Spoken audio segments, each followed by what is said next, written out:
morning. This informational meeting, the House State Government Committee is called to order. And just for my administrative assistant's benefit, as we're taking the roll, she's going to kind of be breezing through the leave slips, which have a number of members on leave instead of her and I going back and forth. So Pam, if you can call the roll. Here. Here.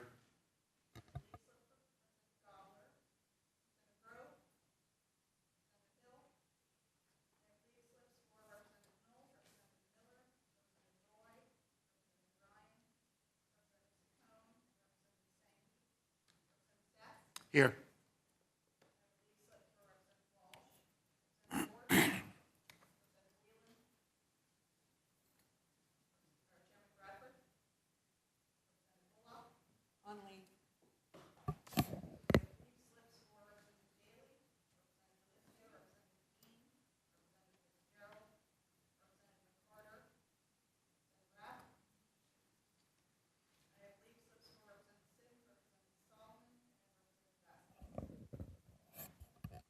Thank you, Pam.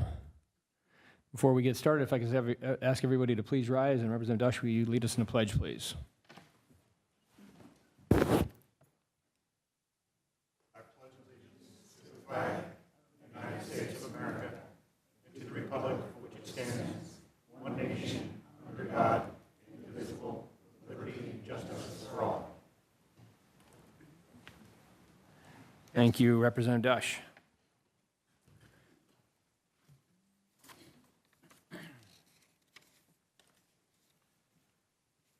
So this morning's informational meeting is in regards to the civil service changes, or the law that we changed related to civil service in both Acts 69 of 2016 and 167 of 2016.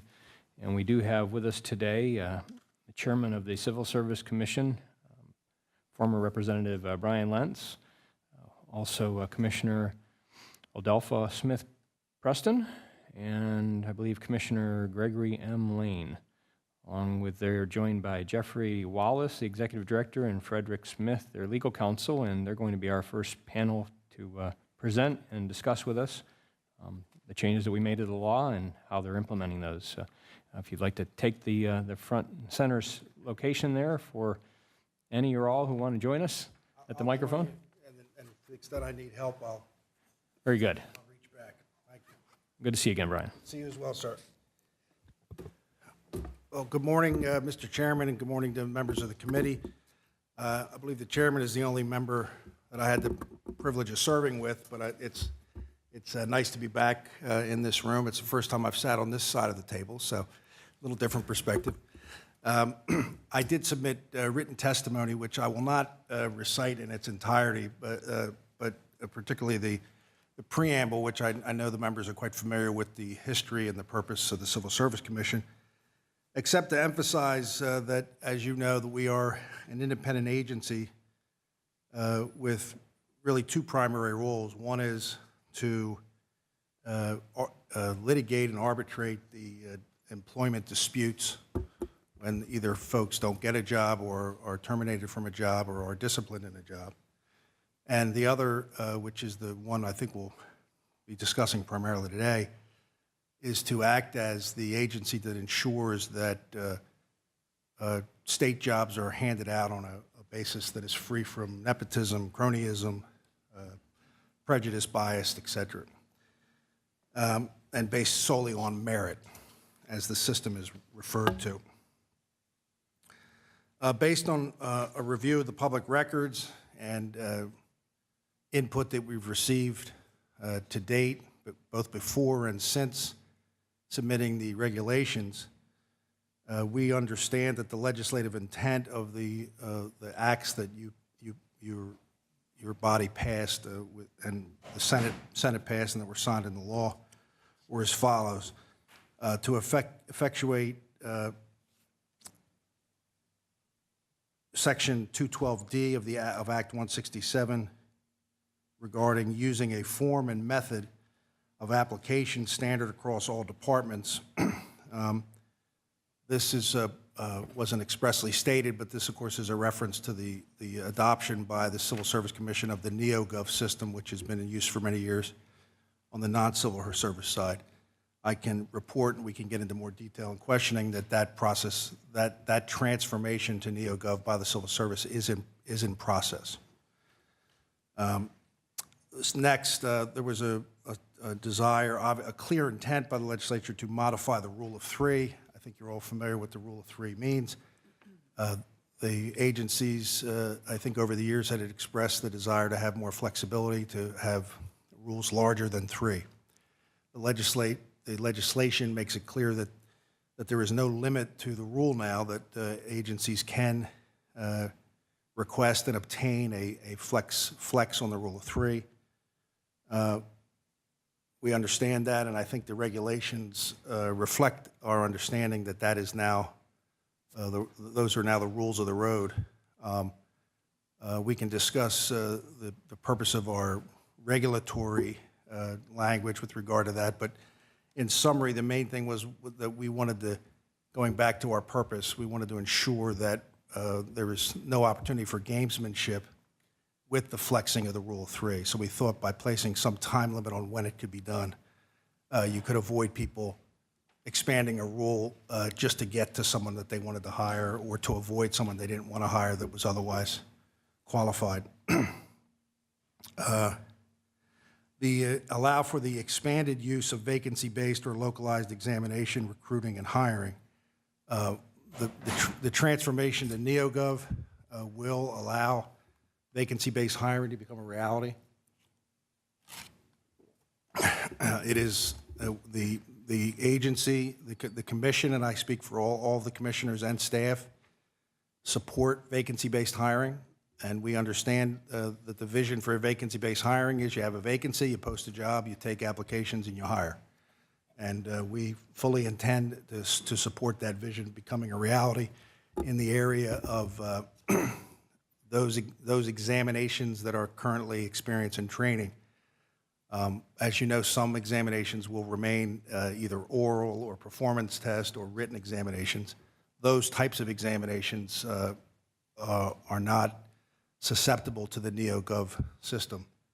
So therefore, we're going to have to maintain some parallel process, even though we're converting to NeoGov. NeoGov can't accept and obviously administer written examinations, oral examinations. Include the use of electronic mail as an appropriate alternative communication method. That is complete. Folks that apply now can get their results via email. That was a thing that I know was very important, particularly in 2017 to the legislature, and that is now happening. Increase the validity period for merit service employment certification list from 60 to 90 workdays. That is complete. That has been implemented. Increase the number of and type of personnel assessment instruments available for use by state, local, and other covered government entities, and that process has been completed. Finally, there was an intent to advertise on the Commission's publicly accessible website in all Commission announcements, advertisements, examination materials, that veterans' preference was the law of the Commonwealth, and that to determine standing on all certified eligibility lists, an additional 10 points will be applied to the final examination score obtained by a veteran. And as I think you all know, whether you take a written exam or you're evaluated on a basis of your experience in training, you get a score.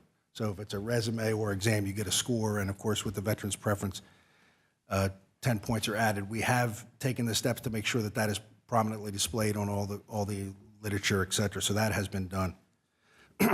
As I believe all the members are aware, the Commission has initiated steps to implement the statutory changes. We submitted draft proposed regulatory changes, which were developed and issued in accordance with the requirements of the Independent Regulatory Review Commission.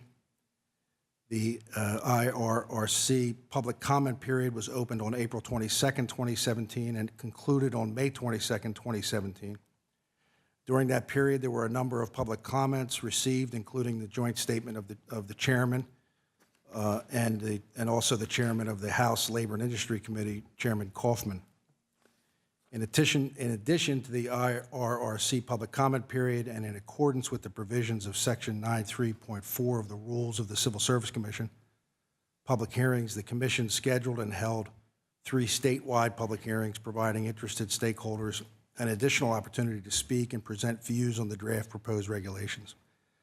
Public hearings were held on Tuesday, April 25th in Pittsburgh, Friday, May 12th in Philadelphia, and Wednesday, May 17th in Harrisburg.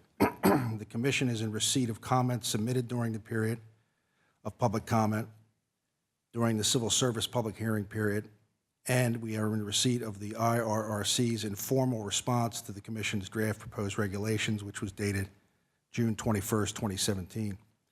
The Commission is preparing a response to the comments and addressing the regulatory review criteria identified in the informal process. I would want to make the chairman aware of one of the things. I don't know if you saw the IRCC's, whatever that is, IRCC's comments, but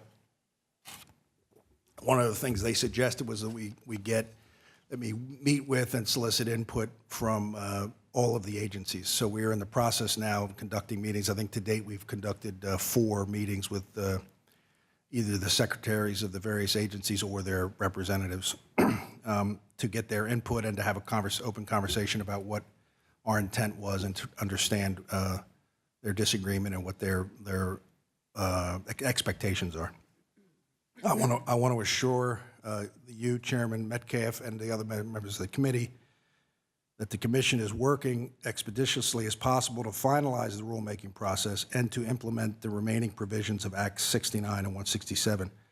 We recognize and we agree with you on the benefits of the legislative changes. I want to thank you, and on behalf of the Commission and staff who you introduced earlier, for the opportunity to be here and answer any questions. And with that, I will be happy to make myself available for any questions you have, sir. Thank you, Commissioner Lentz. As I mentioned before, we're also joined by the other 2 commissioners and staff. Representative Whelan has also joined us. Thank you for being here today, Representative Whelan. And a number of other members are on leave today that were read earlier. The House was brought in for a special session day on Saturday, and thought it was going to be difficult to try and get members back here when their week has been interrupted in that way. But we thought this being the important issue that it is, and you had all agreed to be here, I didn't want to cancel the informational meeting, which I'm hoping that some of our members are tuning in because we are live with videos, so you might get some follow-up questions if that's the case. Sure. From some members that might not be able to be here. We also have Representative Rabb has also joined us in the process, and Representative Bradford, I just walked in, the minority chair. So thank you for your overview.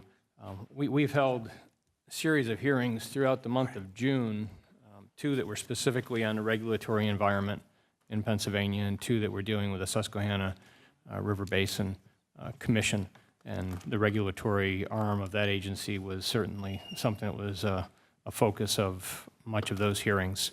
And we're going to continue working on the regulatory environment issues here through the State Government Committee as we proceed through the summer and into the fall, and hopeful to have some suggested legislative changes that we can recommend as a committee to the General Assembly as we go into the fall session.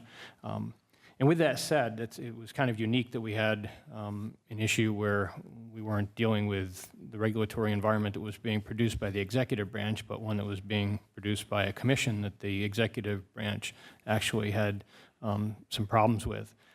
And I believe you probably know the list of agencies that have contacted IRC through the process, which the list that I had indicated the majority of state agencies, departments had issues with the way that the law was being implemented. And for me, it was a matter of when we made these changes, I actually found agreement with the Wolf administration as a conservative Republican on something that we could agree on, and then was voted unanimously by the General Assembly. Yeah, we don't want to mess that up. Which was a surprise. Yeah. That we had such agreement across the aisle on these, what I thought were very straightforward changes. And I thought the language was pretty straightforward, and that's why I was really perplexed when I'd heard that there was issues moving forward and that we passed these changes in 2016. It's now July of 2017. And what I thought should have taken, maybe days or at the most weeks to implement, that we're running into month after month after month where we don't have these efficiencies made available to state government so that we can save tax dollars and so that people that are looking for jobs in government can find them a little more expeditiously and without going through as much of a hassle.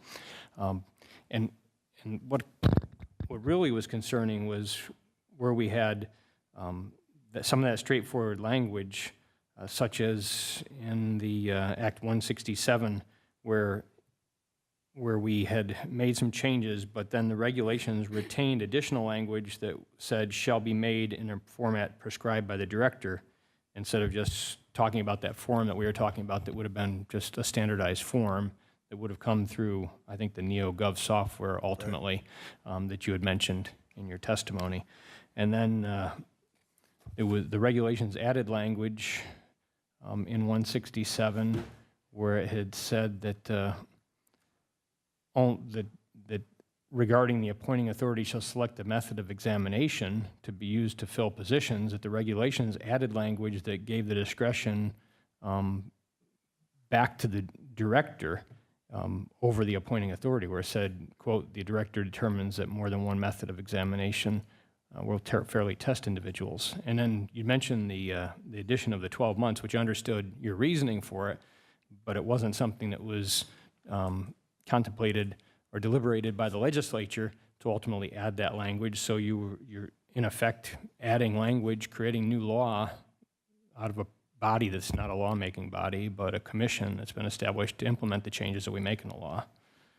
So I'd be interested in your response to those concerns. Sure, and you were, we've been having these meetings, as I mentioned, and the dialogue has been almost uniform, as you've just stated it, and you really touched on the three main points. I mean, to the extent that the first issue, the uniform method, was intended to compel the commission to adopt NeoGov, we are adopting NeoGov. As I did mention, though, however, so long as there are job titles, which I think for the near future, probably the distant future in some cases, are going to require written or oral examinations, it's necessary to have a parallel system because NeoGov is a service, what do they call, SAP, so you can't, it can't be modified to handle written exams. So I think that that language is language that I was not intended to thwart your intention to get us to convert to a modernized system. I think it was intended to put us in a position to fulfill our other obligations which were not removed under the Act, and that sort of relates to the issue of the Rule of Three and the method of examination. We still have the obligation, as you know, under the Act to enforce many provisions. Probably most important among is the veteran's preference. And we have seen, and I have had conversations with the folks that are in charge of enforcing veterans' preference, and they said they have seen instances where agencies have tried to game the list in order to get around an eligible veteran. Not a veteran that's disqualified, but a veteran that they know is the one that's going to get the job based on the veteran's preference, and they're looking for a way to get past that veteran. We were concerned, since we still have that obligation to enforce veterans' preference, that if the Rule of Three could be changed willy-nilly, day to day, hour to hour, that there would be some of that manipulation. So the 12 months, we've heard from the agencies that limitation is not acceptable to them. We've actually, in some of these meetings, asked for suggestions back from the agencies. I think I've stated our concern is manipulation. If they have suggestions for how we can prevent manipulation, because again, we're the ones charged with enforcing the veterans' preference, and veterans' preference is about looking at lists and seeing who the veterans are. And if the lists are being changed, well, I think I've made that point. So that was the objective of that provision. With regard to the method of examination, while the language, I think you're correct, the language is clear that the agency will select, the balance of the Act that charges us with determining whether or not a method of examination fairly and objectively assesses the merit of the applicant, that remains our responsibility. And in fact, there have been cases in the past where an applicant challenged whether or not the method of examination was fair, unbiased, accurate, et cetera. And when we went to court and said, well, that wasn't us, that was the agency, the court responded with, no, under the act, you're the agency charged with determining that the method of examination is fair and unbiased. So the language about the language, and the other thing about the director is an embodiment of the commission. So wherever it says director, that's really referring to the commission as a body. But so the intent was not to dictate to the agencies. The process now is a collaborative one in determining whether or not it's a written exam or an oral exam. We don't determine the requirements of the job. The agencies always determine the requirements of the job. We're charged with determining what the best way is to assess those requirements and certifying that those methods of assessing it are fair and unbiased in accordance with federal regulations and case law, et cetera. And we actually have a handful of people whose job that is. So the intent was not to say we will dictate in each case what the exam is going to be. The intent was to say that ultimately we're the ones that have to certify it. But in every case where possible, we're going to make that option available to the agency. And I don't foresee a case, and I'm not aware of a case. If there is one, I'm sure I'll hear about it, but I'm not aware of a case where we have imposed a method of examination on an agency.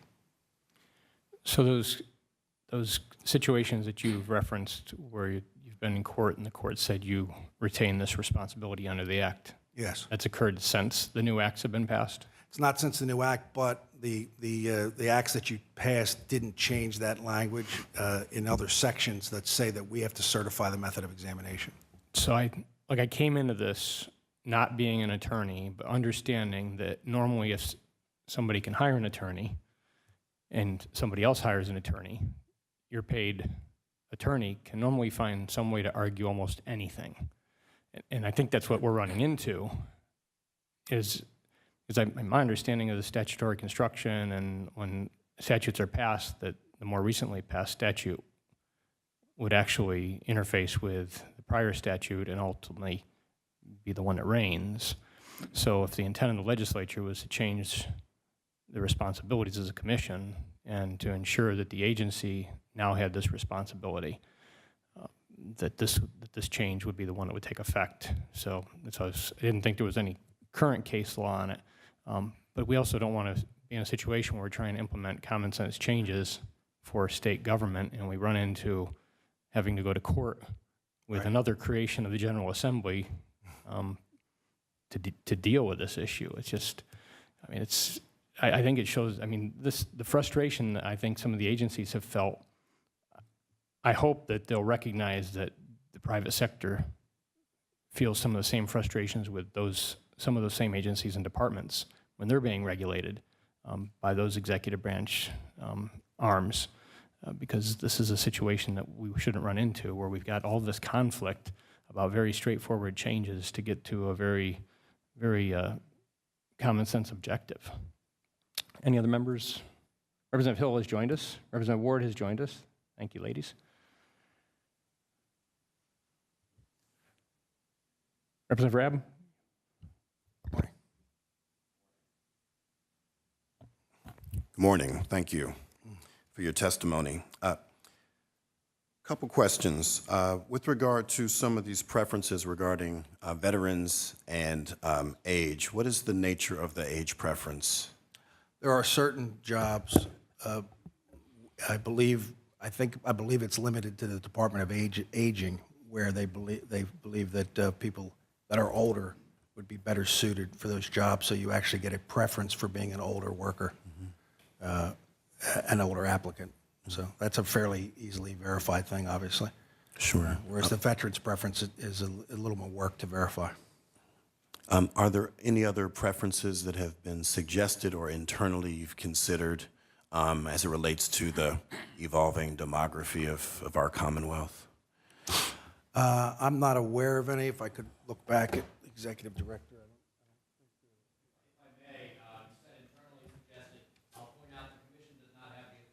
If we can get you to take a microphone, because we are being streamed most likely and recorded, so it helps for everybody in the listening audience that might be able to catch up. If you could start from the beginning, we'd appreciate it. Thank you, sir. As the chairman mentioned, I think internally generated preferences. Let's point out that the preferences that do exist, both the aging and veterans preference, are creatures of the legislature, and they are not things that we created internally, nor do we have the authority to do so. So any other preferences that are being considered would be sitting in this body. And I can tell you that we know there's been discussion at I think the initiation of various disability organizations for a disability-based preference that would give people like visually impaired a preference in the Commonwealth hiring process. We are not involved in that process. We meet with the disability groups on a regular basis to discuss accommodating them for testing and so on. But any preferences are creatures of the legislature. Yes, I guess I meant less so implemented and more so devised or conceived of that could be brought to legislators to make sure that the body of 55,000 employees and like 3,000 county and local employees are represented, a representative of the broad diversity of Pennsylvania. So I'm curious, do you have a sense of the nature of the diversity and inclusion of the 55,000 folks that fall under your bailiwick? I don't know the numbers. Let me look at the executive director. Do you know the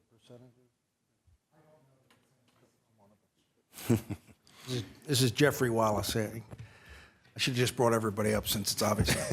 I need reinforcement. Sure. But as I was mentioning, as Jeffrey's working his way up here, the mechanisms that are in place, one of the main purposes of the commission is to ensure that testing methods and the criteria that are used to hire people have no bias on any basis, that they're based purely on the merit of the applicant. But I don't know if you want to talk about the workforce. Well, in terms of the demographics, I don't have that information with me today, but that information is available, and it's contained in the governor's annual workforce report. It gives you a breakdown of the demographics of both civil service employment and also non-civil service employment. And we can supply that to you. Yeah, thank you. I would love to see that, and I'm curious how, to what extent it is disparate or reflective of the diversity of the Commonwealth. Are there clear, for instance, based on gender, are women overrepresented, underrepresented? Same with African Americans, Latinx, et cetera. That's good information to have. These are important jobs. Civil service and government jobs have been the backbone of the middle class, particularly in the African American community. And so good data is always good, and transparency. So thank you. I appreciate that. Sure, absolutely. Representative Stats. Thank you, Mr. Chairman, and thank you, Mr. Lentz, for being with us this morning. From my learning, and perhaps for others as well, you had mentioned the NeoGov software, which I'm not familiar with. Could you briefly summarize that and explain the proposed benefits? I can't,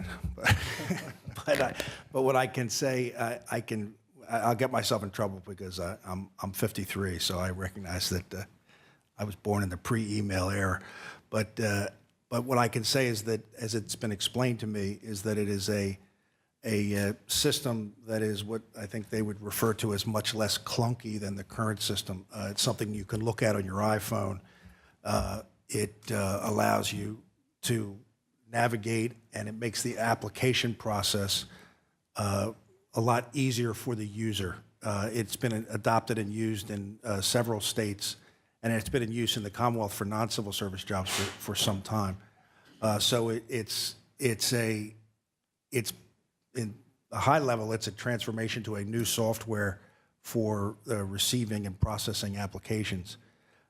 But doing that is a fairly tall order, but I believe that everybody expects that will be the system that will facilitate real-time hiring, what they call vacancy-based hiring, as opposed to having lists that are retrieved when you want to hire somebody. When you decide you want to hire somebody, you post the job, you receive applications and you select from those applications. So it's essentially a human resource tool, I would think that's correct, yes. Yeah. and that has been fully implemented? It has not been. It's in the process. I think at this point, our agency's meeting with the Office of Administration on a weekly basis, but there's communication back and forth during the week. And there's a contractor from NeoGov that's assigned to the project. Currently, the goal for that to be implemented is December, and we're hopeful we can meet that objective. Thank you, Mr. Lentz, and thank you, Mr. Chairman. Sure. Thank you, Representative Stats. Representative Whelan. Thank you, Mr. Chairman. And I'm also interested in that NeoGov software. I mean, the Commonwealth does not necessarily have a stellar record. Case in point, I think Pennsylvania State Police, and they can't seem to get their radio system up and running. So, so you said by December of this year it should be up and running. That's the current plan that was developed by the contractor that's supervising it with input from both the Office of Administration and Civil Service Commission. Is it within budget? Do you know? I don't know. I believe the budget. It's not a Civil Service Commission contract. It's an Office of Administration contract. So I believe your next witnesses could probably give you better detail on that. Okay. Thank you. Representative Dosh. Thank you, Chairman, and thank you, Chairman. Thank you. A couple questions. First of all, you referenced gaming the system. I've actually experienced that working with the Department of Corrections on the hiring process, and I was kind of curious, what sort of feedback are you getting from the different departments as to how that can be addressed? Because I know it's happening with the current system. Yeah. Well, and I know with the Department of Corrections, one of the important, you probably know this better than I do, that there's a significant amount of jobs in the Department of Corrections that are non-civil service, which are obviously, for that reason, can be subject to cronyism and nepotism, et cetera.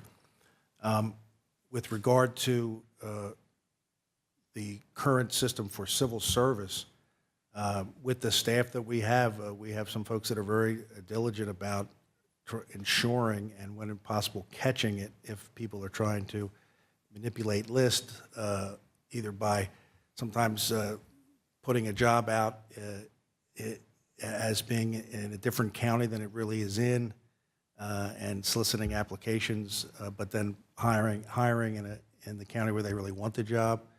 So there are different tricks of the trade that have been relayed to me, and really it's just a matter of diligence and enforcement by our staff, which they take very seriously, and that's one of their primary functions, is to make sure that people are not gaming lists or doing things so that they can hire their friends or people that aren't deserving of the position. Particularly, we put a lot of energy and effort into enforcing the veteran's preference to make sure that a veteran who is qualified and is moved to the top of the list because of that 10 points gets hired and is not bypassed for some other non-merit-based reason. Okay, I appreciate the continued examination of it, because one instance that I'm aware of, current state employee, they went with a non-current, they pulled a separate list because they wanted to go around somebody who was already an employee in the top 3 and had moved around, pulled in non-current employee list. There are other, like you said, there are ways of gaming that system. Yeah, and we certainly want to hear about that, and we on our other half in adjudications, we sometimes do hearings where those kinds of facts have been alleged, and people have to testify, and we take the appropriate action where necessary. The other question I have, if you would please, could you expand on your interpretation of the expanded use of the vacancy-based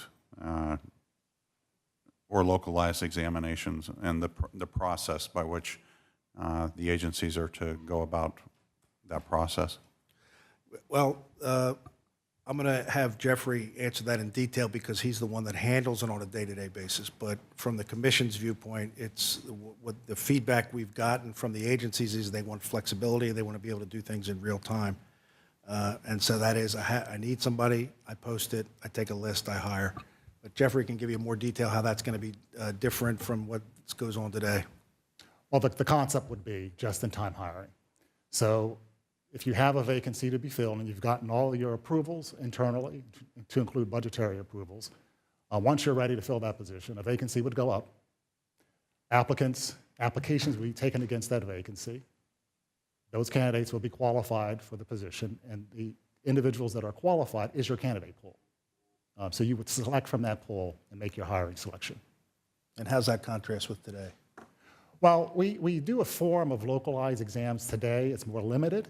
This will be expanding upon that onto a broader audience and broader positions.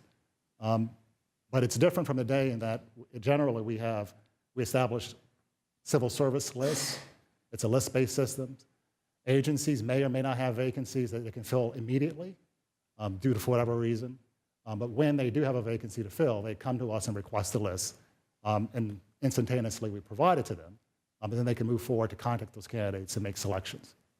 So it's going to be different in a combo in some respects. But the concept behind vacancy base is going to be expanded. And in those cases where an agency is filling the position, and they don't have an immediate need, but they do develop a need, they will be posting positions, taking applications against those positions, and interviewing only those candidates and making selections from those candidates.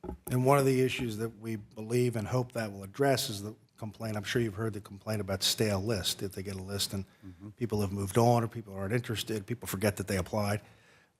Vacancy-based should cure that problem because, as Jeffrey says, you post the job, the applicants you get, that's your list. So it's a fresh list. Well, and another common practice is they'll hold that list and keep using that until they get down to a number where they want to hire. The Department of Corrections has actually done that in a couple institutions. They'll wait until they get down and hire a certain group of people instead of calling up a new list. So you have those stale lists that have been there for 18 months or so. But I appreciate the answers. And that's sort of the kind of practice that we're trying to get at by limiting how often an agency can change the rule of three, particularly for a specific job specification, so that you can't on Tuesday decide, well, maybe if we expand it, we'll get to, my cousin or something. But as I said, we're open to ideas on what the way to do that is. I would like to see a requirement that every time they go through a new hiring process, the list is refreshed. I think it would be a good method of making sure that we are getting the best candidates. Representative Whelan's going to have the next question, but prior, just that you inserted that regarding the time requirement, once again, that was not in the original statute. So we passed a law, we didn't put a time requirement in there. The commission has no authority to put that time requirement on top of the legal changes that we made, the statutory changes we made. The commission doesn't have the ability to do it. That would be a change to be made by the General Assembly if we determine that, and for you to bring that concern to us, but for you just to insert that this is going to be the process now for 12 months or 3 months or 3 weeks. The commission doesn't have the authority to do that. That's our realm. So I would encourage, I know you've been taking the input and I appreciate that. And based on everything you said, it sounds like the regulatory changes that we saw are certainly going to be altered prior to the final draft and what's being resubmitted. So I appreciate the work that you're doing to try and bring those into compliance with the law. And I just want to, that you reinserted that, I want to make sure I made that point again, because I think that's important. We don't want to see changes being made. We don't want to see new law being created by a commission. We made the changes in the law. We want that to be enforced now, and that's your job. Representative Whelan. Thank you. Just curious, I couldn't find it in your testimony. How many placements do you make per year? Does the commission assist in job placements per year? Well, it depends on what's happening in the Commonwealth in terms of its authority to fill positions. The numbers are down, I believe, for a variety of reasons. But generally speaking, I think from a civil service standpoint, 5,000 appointments. 5,000. And how many employees work for the commission? 87, 87. yes. Okay. When you have a job opening, do they have to go through civil service to get a position? Absolutely, yes. Okay. Thank you. Thank you, Representative Whelan. Any other members? Any other questions or? Thank you, sir. Okay, thank you. Good to see you again, Brian. Good to see you as well, sir. Thank you. Have a good day. All right.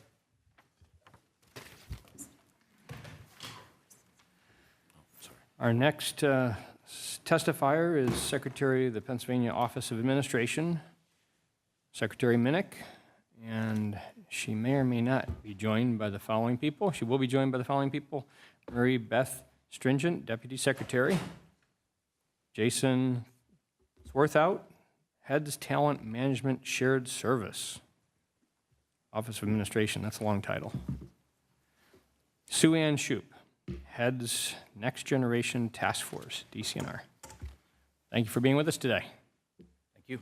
Secretary, you can begin if you so choose, or have one of your staff, however you want to start things off, and we appreciate you joining us. Thank you. I'm gonna start off. Chairman Metcalfe, Chairman Bradford, members of the committee, I'd like to thank you for the opportunity to appear before the committee. You know who's with me today. I'm not going to read my written testimony, but I do have a few opening remarks before I turn it over to Mary Beth and to Sue Ann to give their perspectives from an agency and Sue Ann's perspective from actually an applicant coming in to work for us as an employer. As I noted in my testimony, OA and the agencies have been working for many years to modernize the hiring processes. As an employer, we need to make sure we're bringing in the right talent to serve the citizens of the state. We receive many questions from your staff and constituents about how to navigate our employment system. Our vision is to make it as easy as possible through posting open positions in a transparent, effective, efficient manner within the merit system. Both acts allow us to do that if implemented as intended. We currently have over 1,600 classifications which are civil service covered. While the Commission has previously indicated that about 45% of the exams are written exams, hiring data for the last 3.5 years indicates that those written exams account for 75% of our hiring on the external side. This is the first experience people have with the Commonwealth as an employer. If we look at the data on hiring trends over the past 3.5 years, we have 4 classifications that account for 50% of our external hiring, which are written exams. Approximately 80% of the classifications had less than 5 people hired over that 3-year period of time. Despite the hiring trends and the cost to hire, the method of examination and hiring practices are still being performed as they were prior to Act changes. The 80% of the civil service classifications just mentioned could be looked at as something we convert near real time when the vacancy or need arises, given the low frequency of hiring. The Commission and agency SMEs could conduct their job analyses on a near real-time basis while adhering to the uniform guidelines for merit selection. When we look at our high-volume hiring, a few changes could have a large impact. 4 of those written exams would impact 50% of our external hiring. Those small changes could result in a dramatically different way to think about those remaining written exams. I do want to clarify one question about the fiscal impact. After we received the August 2016 letter from the Commission indicating stopping the participation in the project, which Chairman Lentz indicated they had restarted, we did receive a subsequent IT request in October for a $1.6 million upgrade to their core systems, with additional costs for ongoing software and hardware, and that's what totaled the $2.4 million that was our system impact if the law was not implemented as designed. Both acts have positioned the agencies, the Commission, and the Commonwealth to think differently, truly change processes, and serve citizens in a more efficient and effective manner. Again, we thank you for your support, and I'd like to turn it over to Mary Beth and Sue Ann to speak for a few minutes about their personal experiences. Thank you. Good morning. My name is Sue Ann Shoup.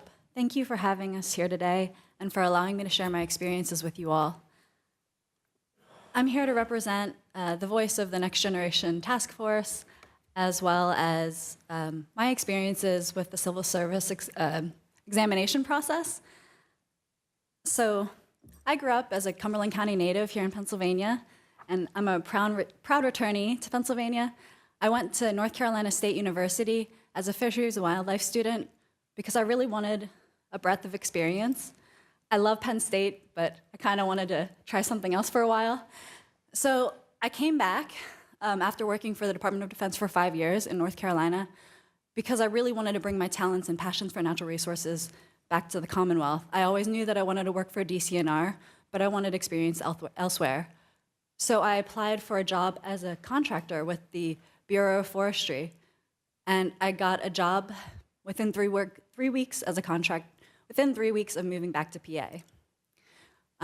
But it was in a contract capacity. I established residency because I knew I needed to do that to apply for a civil service position.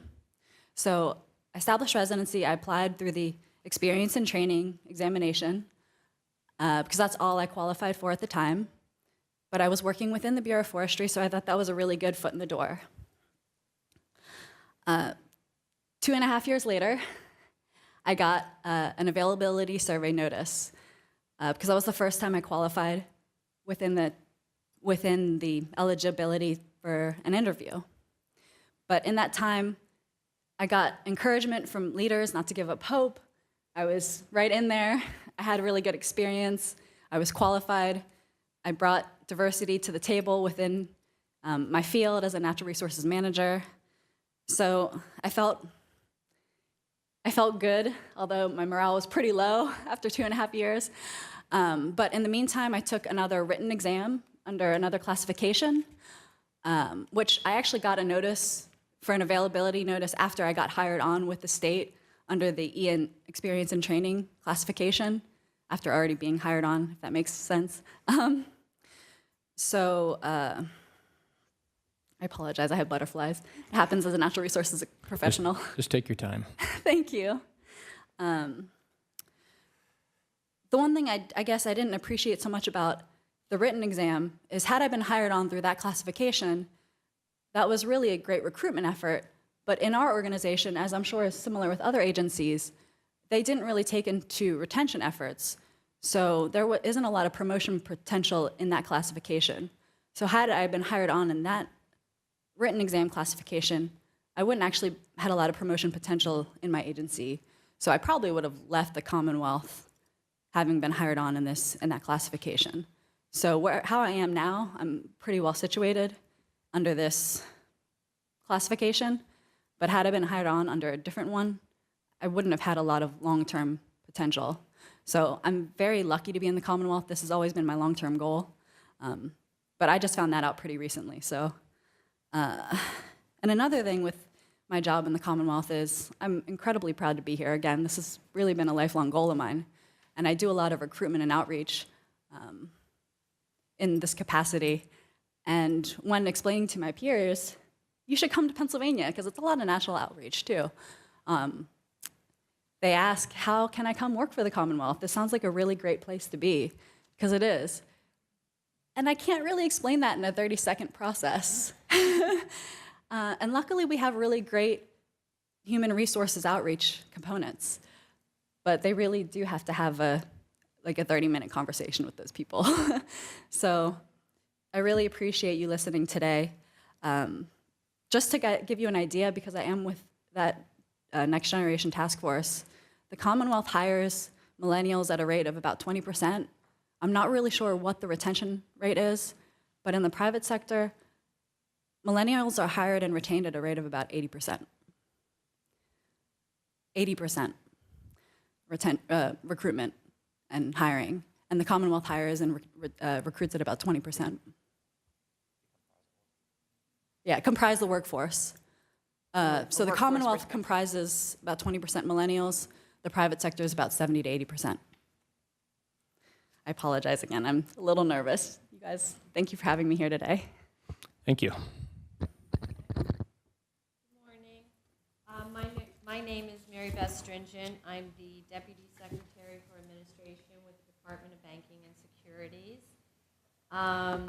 The legislation that we're speaking of allows for a more simplified approach to hiring and modernizing the process. This is much needed for us to remain competitive in recruiting talented and available candidates for our technical positions. Personnel is the largest part of our department's budget. Personnel also generates the revenue that provides for our department to be self-funded. And we compete with the federal government, our federal government counterparts for many of these positions. As such, Secretary Weissman recognized the need for a talented workforce in the department. So that goal was incorporated into our strategic plan.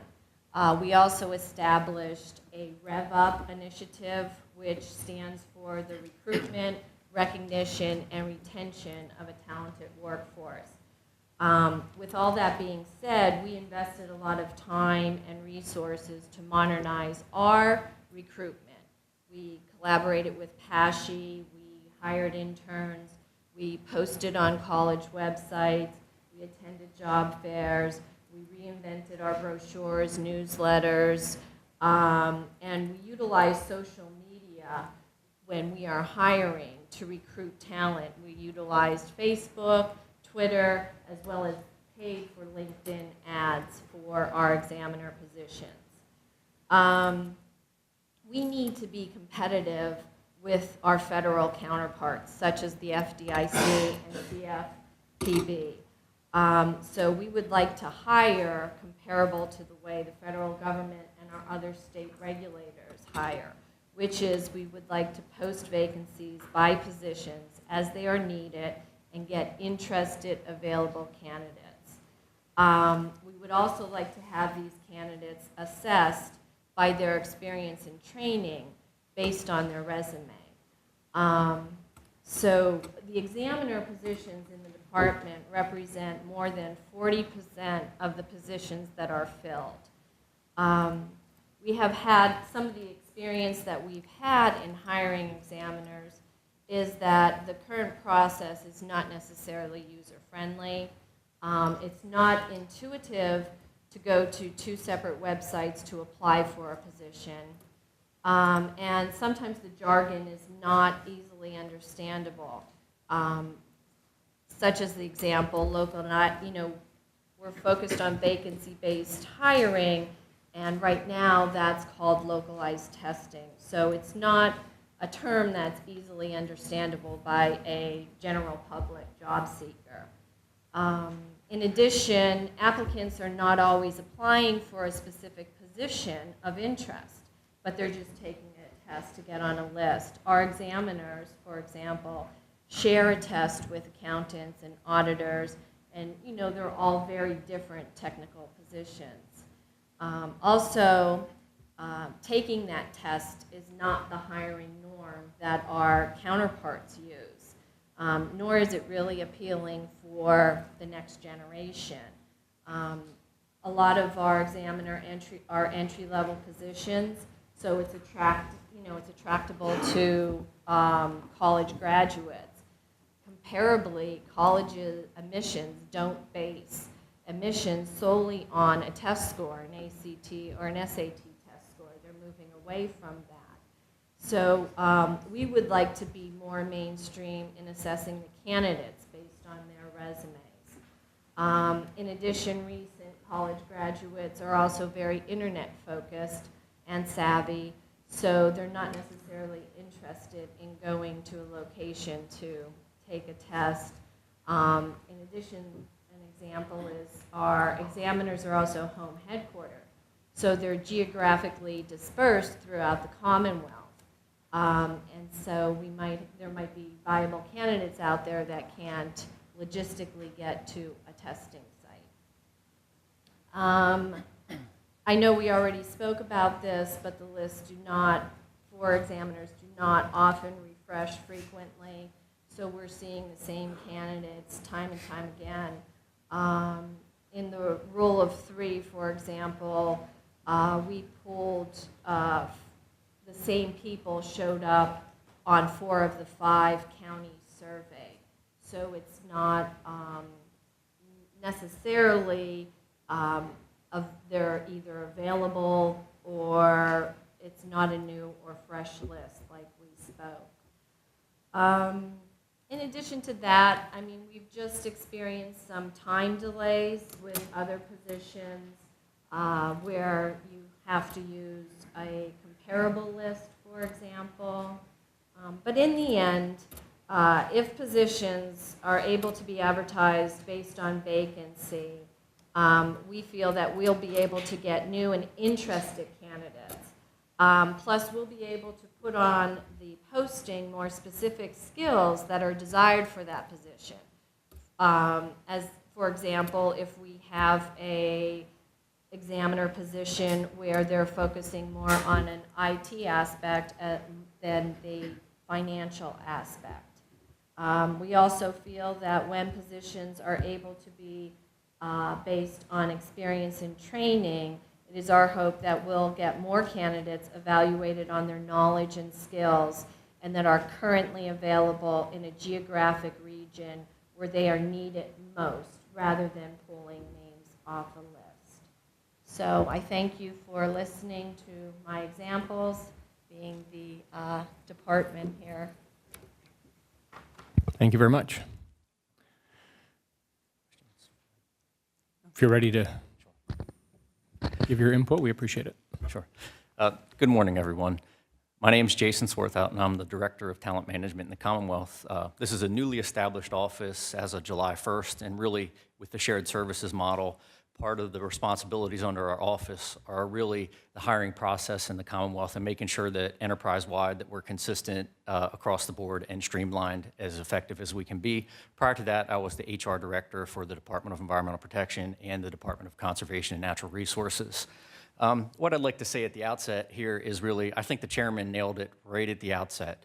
Our vision as the Office of Administration is to have a hiring process, as Sue Ann mentioned, that is easy to understand for your constituents, for the Commonwealth, that better serves us to better attract the talent that we need to meet the services of the Commonwealth. You should be able to have that 30-second conversation with somebody and say, hey, you want a state job? Go to employment.pa.gov and apply for the vacancies that are listed there that you believe you're eligible for. That's our vision. That's what we want to go to. We want to work collaboratively with the Civil Service Commission to implement that. However, the regulations, and you mentioned this, Chairman, what we effectively got was a bureaucratic no to doing this and a roadblock in that. And I'm glad you saw the bureaucracy in that, and that's something that we don't want to have in our process. I'd also like to, based on the testimony that was given earlier, just talk a little bit about a couple things that were mentioned specific to the Rule of Three, written exams, and kind of the mission of the Civil Service Commission itself. With the Rule of Three, I personally take exception to it being characterized as willy-nilly in why the agencies do that. There's actually a business reason why we want to expand the Rule of Three in certain cases, and I can give you a clear example right here in the downtown Harrisburg area where, being DEP, you want to hire a clerk typist, clerical folks. We request the Rule of Three. We have to go through dozens and dozens and dozens of names because folks don't want to come to downtown Harrisburg on a clerical salary and have to pay for parking. So we need an expanded candidate pool in certain situations like that. Also, Pennsylvania being the state that it is and the different geographic and economic regions that it has, the candidate pool in Philadelphia for an engineering position in DEP is much different than the candidate pool in Meadville. And to your point, if we're locked in now to a 12-month arbitrary time frame where if I set up a candidate pool for Philadelphia, I have to use that now across the state at every other vacancy for that year when that doesn't meet our business needs. Those are the kind of things that we're looking to get, the flexibility, and I think the language is clear. You know, with the exam type, clearly it says, and I'm not an attorney either, that the agencies have the authority to determine the exam type. We want that authority because we want to go to the ENT-based model where we can hire and have a specific vacancy listed that your folks can apply to. We would get correspondence from this body all the time from your constituents that may not have had somebody that worked in state government asking, how do I get a state job? And we, as HR, would reply to that. We believe that going to this model would help eliminate some of those questions, and you could have that 30-second conversation with your constituents. And also, to your point over here, I'm sorry, that with diversity and inclusion, expanding the rule of 3 also expands the opportunity to get more people in the candidate pool and get more diversity. And veterans. If you expand the candidate pool, potentially more veterans can be included in there. And these statutory changes that are implemented have nothing to do with veterans' preference and aren't changing that act in any way, shape, or form.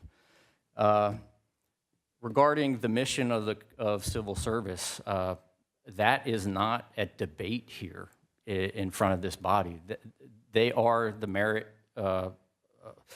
agency issued with ensuring a full merit appointment. However, what I will say is that also part of their mission is to provide us with customer service, to give us the candidate pools that we need. And my personal opinion is that there is just a lack of regard or totally absent of that. And that's what we're trying to get in here, a customer service focused and still have a merit system. It can be done. Other states have done it. The federal government has done it with USA Jobs to have a fairly simple hiring process with merit-based factors implemented in there. So let's see what else I've written down here.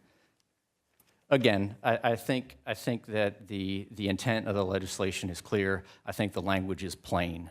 And I think the regulations, just from my perspective, kind of add a bureaucratic layer that is not needed.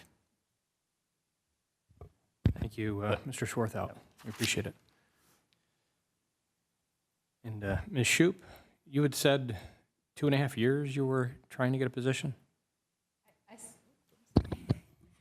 Yes, so I spent so it was 2 years and 4 months before I was hired. Went from contractor to state employee? I spent about 3 months establishing residency and actually getting legitimate in Pennsylvania. And 1 week before my position on the list expired, I got an interview. Thank you. And Secretary Minnick, when did we start talking about changing the law? I think some of the legal conversations predated me in terms of the first act that was passed. When I began my tenure, there was already an initiative underway to optimize and modernize HR. Which was when? 2015, so that initiative started before 2015. And then during those process redesign sessions, we were told that we can't change and modernize because the law prohibits us. And so through 2015 and 2016, we worked with you to get the law passed so that we could modernize. And that was last year. And so we are still here. So now we're halfway through 2017, and the law that we passed in 2016 still hasn't been implemented. Correct. So do you know averages for somebody that wants to actually seek out employment, as Ms. Shoup did with the Commonwealth? I mean, how long does it take them to get through the process to where they actually become gainfully employed for those people that have successfully found employment? Is it 2 years? Does it take somebody 2 years to get into a position normally, or is it 6 months or 9 months? I think it would depend on the classification. I'm going to see. I don't have averages. I don't know if Jason does. I don't know that I'd have a particular average off the top of my head either. It's going to depend on the classification, really, as Sharon said, and sometimes the budget of how it is. At the end of the day, though, when you're applying to take a written exam, you're sitting on a list. So probably a better question is, when agencies and departments have a vacancy, how long does it take before they're able to fill it using this current process without the changes that we've tried to make? I'd say an average, if you take the time from when we receive a request in the HR department until actually somebody starts in the position, it could be about 60 days, I would say, in general. So a couple of months. Yeah. So if you need to have a clerical person, you could take you 2 months to fill that clerical position. Yes.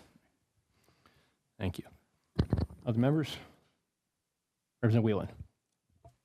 Thank you, Mr. Chairman. And Jason, I missed your last name. Oh, it's Swarthout. Swarthout, okay. It sounds like in your, over the last year, let's say, would it be fair to say that you've had discussions with the commission regarding the proposed regulations and? I was not in that capacity prior to July 1st, really, to have those kind of discussions with the commission. Madam Secretary, it looks like you wanted to. No, as it relates to the regulations specifically, no, we knew they were working on regulations. We were provided the regulations in what was deemed kind of a final format that said it was going over to IRC, that was approved regs. We then reached out after we saw them, knowing that agencies did have concerns about what was in the regs, and had a meeting, but those regs stood, nothing was changed from that meeting to when they were published. So we had one meeting on the regs before they were submitted. So you said one meeting. Yes. Do you feel that they were interested in listening to any suggestions that you had? Not at that point in time. The suggestions are the same that I think we provided as well as the agencies provided. So at that point in time, they did not make any of the changes that we were asking for.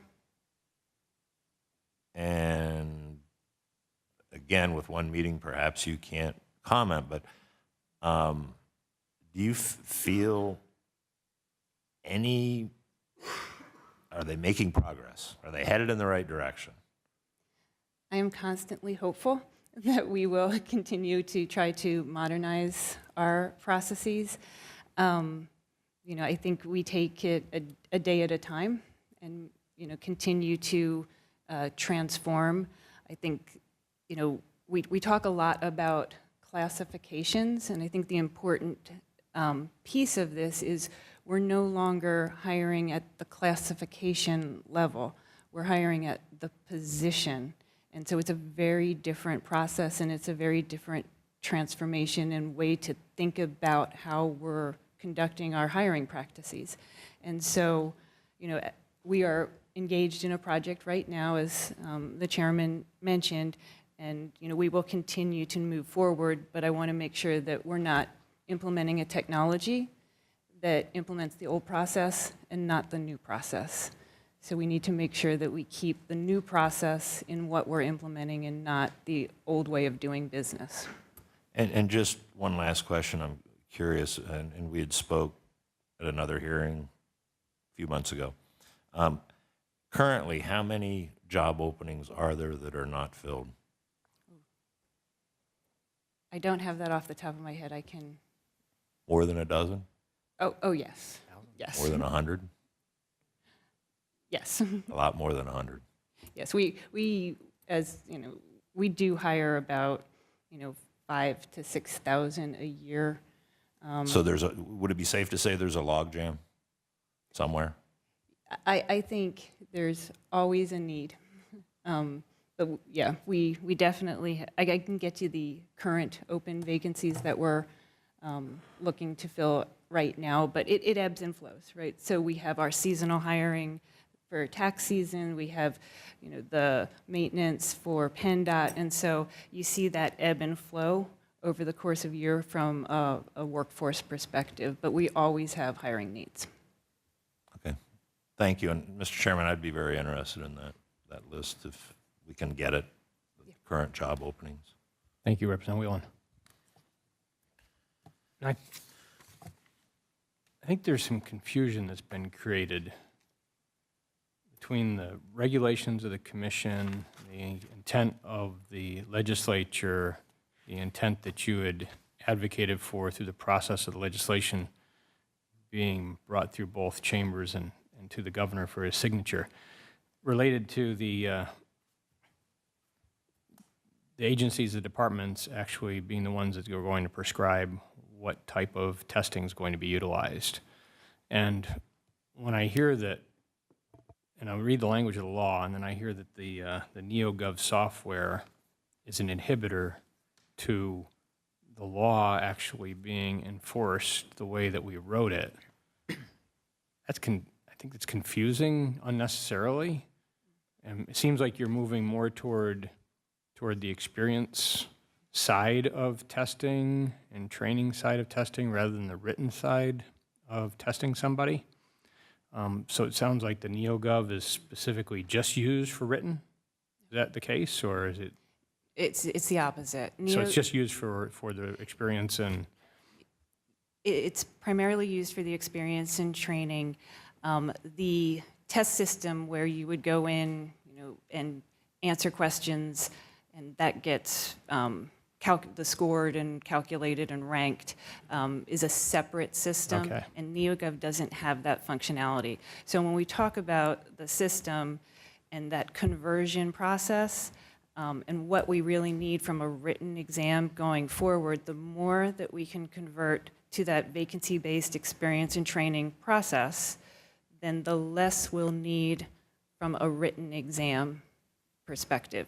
And then once we know kind of what's left in the bucket of what will always be a written exam, corrections officer, once we know that, we'll know the best tool to develop that exam system that the commission would need, whether it's a third party, it's a custom build, which is our current system. So how do we do that upgrade of that legacy technology based on what's left in the written exam bucket? Why is the adoption of the NeoGov system by the commission when the agencies and departments are already using it? Yes. So when you're already using it and we're saying that you use a standard format and you're already using that, why for them to adopt it, is that an inhibitor to the process right now?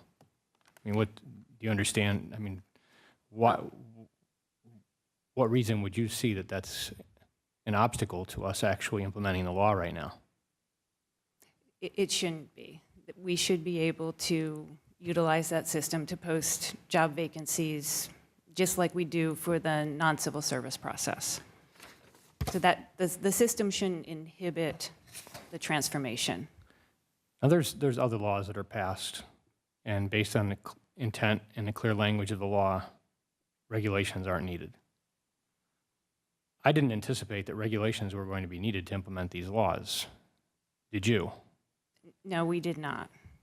We thought the law was very clear and that we could implement, especially since we have, a form already with localized testing that we could do job vacancy postings.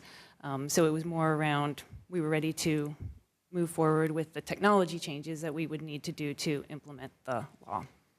That's what, just from this example of how a statutory change by the General Assembly turns into a field day for an agency or bureaucracy to promulgate regulations, has caused many of us to have different discussions than we otherwise would, I think, in the process of this. I know it's with myself talking with my staff about the laws that we pass. I think the clear intent and the clear language is there so often, but then not adopted.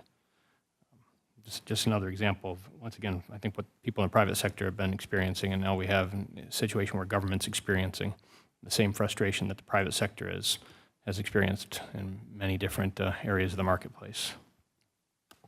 Any other members? Representative Dush. Thank you, Chairman. Thank you, Secretary and panel.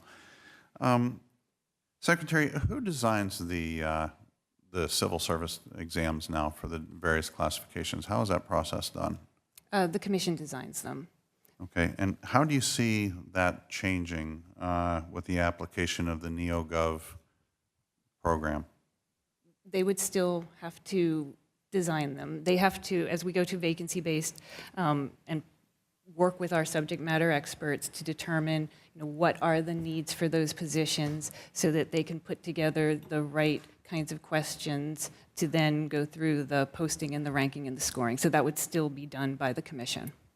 And do you see with the change to a more experience-based selection process that those tests would be changed in any way in order to reflect that?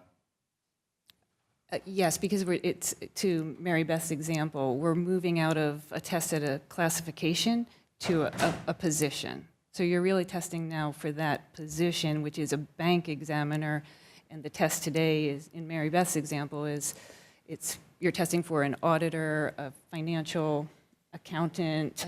So it tests for a group of large classifications, not at the position. So yes, they would be changing as part of the process. So there's a potential there to where we're going to have to start creating a whole new series of examinations. Is that a fair assumption?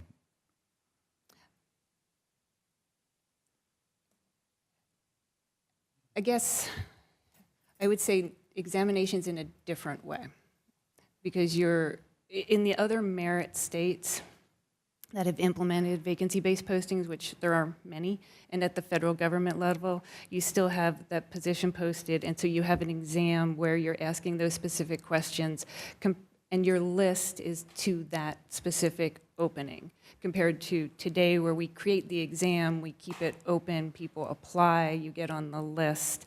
And so it's still an exam, but One that would be more targeted towards the individual position. So Yeah. the exams are going to have to be, the total number of exams are going to have to expand. yeah. Right. And Chairman, just for one remark for the record, I noticed the IRC hearings on this, there's not a single one of them that took place north of Interstate 80. Over half of the Commonwealth's territory was ignored in this process. And when it comes to the testing and the other issues that go along with the entire examination process for people in civil service, I think in the rural communities to be ignored in that process, I think was a failure on the part of the IRC. Thank you. Thanks for representing Punxsutawney Phil's constituents.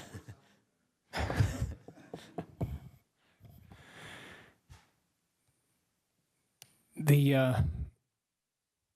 process that you currently go through, and it was referenced a couple of times, if somebody wants to find employment with the Commonwealth, like if they were to ask you today, I'm interested in working for the Commonwealth, what should I do?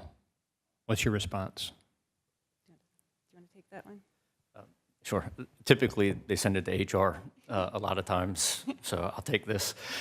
Essentially, and this is what we do at recruitment events, is talk about, you're essentially recruiting to take an exam, because it's not a position-based thing. So schedule yourself for an exam, step one. Find an exam center where there's a test exam center. Go take the examination. After you take the examination, you're going to get a score sent to you in the mail showing you where you're at and where you rank. Then, once you're on the list, you may receive these mailings at the address that you put down. Particularly in college, this is where they get lost. They'll put their college address down, then go home, and they got to change that address so that they get the availability surveys at their house that they have to return in X number of days, usually about 15 days. So what we're basically doing at that point is surveying them. Hey, we have a position we're going to fill. You took the exam some time ago. I already see your eyes going back in your head. And so basically the process is it's a mailing back and forth. Yes, I'm interested in this position. I, as a candidate, return that survey, and I may or may not get called for an interview because it depends if I'm in the Rule 3 or not. And then if I don't return that availability survey, you get removed from the exam. You get removed from the list that you took the time, potentially off of work, to go take an exam at a test center, to end up at no fruition. Again, these are just additional hoops that they have to go through that puts us at a competitive disadvantage compared to other employers. And that wasn't 30 seconds. Thank you. Takes a while. Any other members? Representative Whelan? Are you talking about snail mail? Yes. Seriously? Yes. That's incredible. And that's what NeoGov going to vacancy base would eliminate, because as you apply for a position, we know you're interested and available. That's how we're going to do it. And we don't have to go back and survey folks that are on a list that maybe took the exam 6 months ago. And just to note, because the law does now allow email, and so if we have an individual's email, we can communicate via email. But that was a law change that had to be requested as well. So I'm hearing you do use email. I think most agencies are still mailing them out. I would think so at this point, but the law change did get that. Wow. We didn't have to promulgate a regulation to allow you to use email. Now that the law said it. I believe, and I let the commission, I believe that they've allowed agencies to use email prior to the regulations. That's good. Wow. Representative Whelan, and then Representative Dush. And we were joined by Representative Grove earlier. He's been over here on the left side. I mean, normally on the right side, but today on the left side. Representative Whelan. I believe it's Ms. Shu. Okay. Thank you very much for being here today. Thank you. Did I hear that you're on the Millennial Task Force? Yes, that's correct. What do you folks think about snail mail versus email, especially when you're recruiting college? Pretty funny. That's what I thought. Thank you. Pretty frustrating, probably, huh? Representative Dush. Thank you. Do we also have the ability to use SMS texting and that sort of thing, or because I know some people, they don't have their email on their telephones or what have you, but can the notifications at least be sent out that way as well? Is there any way of doing that? I know the system is mobile enabled. It's a responsive design. I can look if we haven't talked about that as a requirement, but we can certainly look to see if text messaging is part of it. It might be a good example or a good possibility because somewhere along the line recently I heard that people respond to the text messages about 80% of the time, but emails get ignored to where the response rates are around 20 to 30%. If we're going to avoid people getting kicked off the list, that might be actually a better way to do it, or at least a way to initiate the response. And what Representative Dush said about people being kicked off the list, I think if I was an applicant looking for a job and I got removed from the list, I would think the Commonwealth really doesn't want me to apply again. I mean, that seems like a discouraging factor that's in the process by nobody's real calculation. And what will happen is if you do not respond to those surveys, you will be frozen. You can contact the commission to get reactivated on the list, and if you don't do that, you're going to get removed at some point. So you no longer get surveys for positions, and hopefully we can get out of the business of the surveys in general. That's why we want to move to the vacancy-based, where when you apply, we know you're interested. Doesn't look like we have any further questions from the members, and appreciate the Secretary's time and all of your staff's time today. Thank you all for joining us today and giving us the information Thank you that very will be much. helpful to the committee. I appreciate it. Thank you. Have a great day. So we do have a list of meetings. Commissioner Lentz, you could grab a microphone if you like.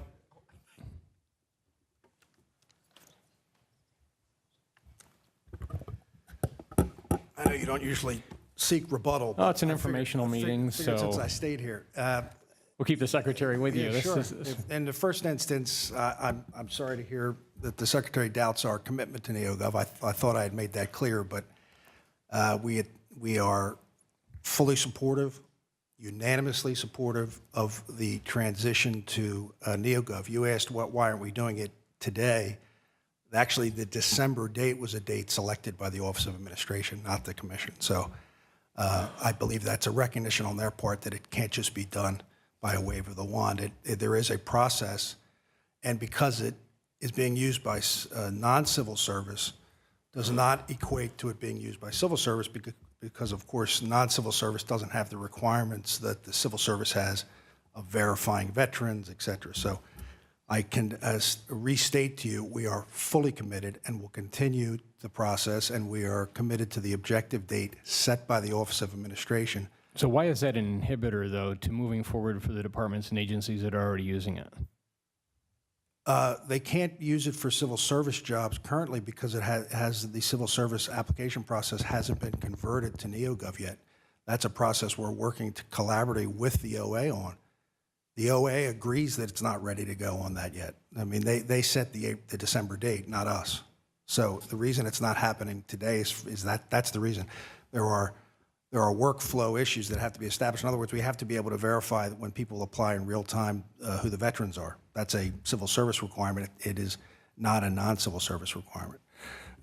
So isn't it still incumbent upon the agency or department that's hiring to make sure the veterans' preferences applied? No, it's our responsibility to certify the veterans' preference and to enforce it. And that wasn't changed by the act. And by the way, there was a mention that the expansion of the Rule of Three will allow us to reach more veterans. The law before you changed it, and the law still today, allows an agency to hire a veteran from anywhere on the list.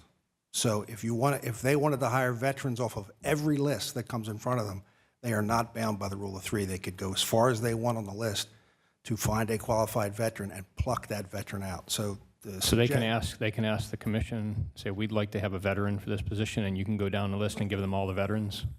Well, we give them a list, and they can look at the list and see who the veterans It'll have are. identified next to the individual. Who was I've never certified. seen one of the lists, so that's. Yeah, I mean, we have to look at as you know, as a veteran, they have to produce a DD 214, et cetera, to certain. In fact, there was an interesting Supreme Court recently case that just came out yesterday about who is actually a veteran.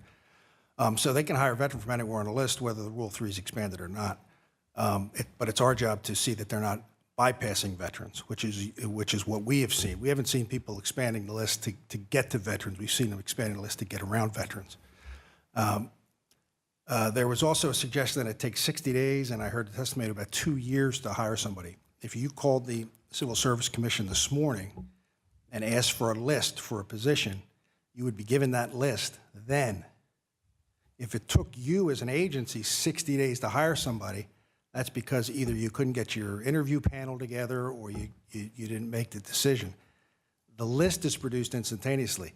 As I testified earlier, we agree that there are issues with lists becoming stale, and sometimes that list that is produced instantaneously isn't a great list, and you have to go through this process of seeing who's still interested.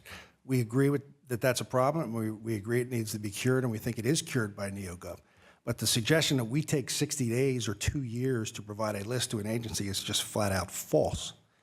I also take great exception to the suggestion by the gentleman who I've never met or interacted with before that we don't take customer service seriously. I can testify personally that that's a priority of mine. And having been a state representative, as I know you are, I used to tell my staff in the state representative office, I don't care who comes in and what they ask, if we can help them, we're going to help them. And if we can't, we're going to find somebody that can help them. And I have the same philosophy at the Civil Service Commission. And I would ask any representative here and any member of the General Assembly, if you have a constituent or you have a bad customer service experience with the Civil Service Commission, I'll give you my cell phone number. I want to hear from you. These are good people that work at this commission, and they take their jobs very seriously, and they're very dedicated to this process.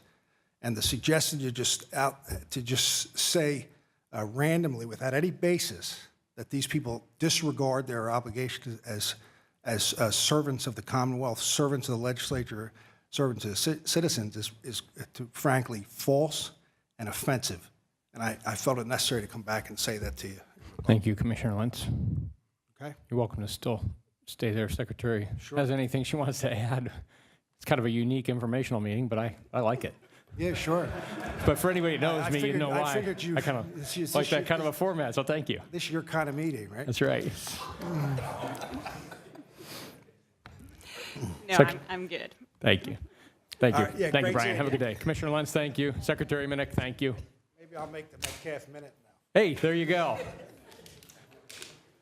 You'd have to throw something at me, Brian. Have a good day. Thank you, members. We do have a list that we put out to the members for upcoming informational meetings, and that schedule may be altered based on the 6-hour call that we're on, so we'll be in contact if anything changes. But thank you for the members' time, and motion to adjourn by Representative Dush, second by Representative Ward. This meeting is adjourned. Everyone have a great day.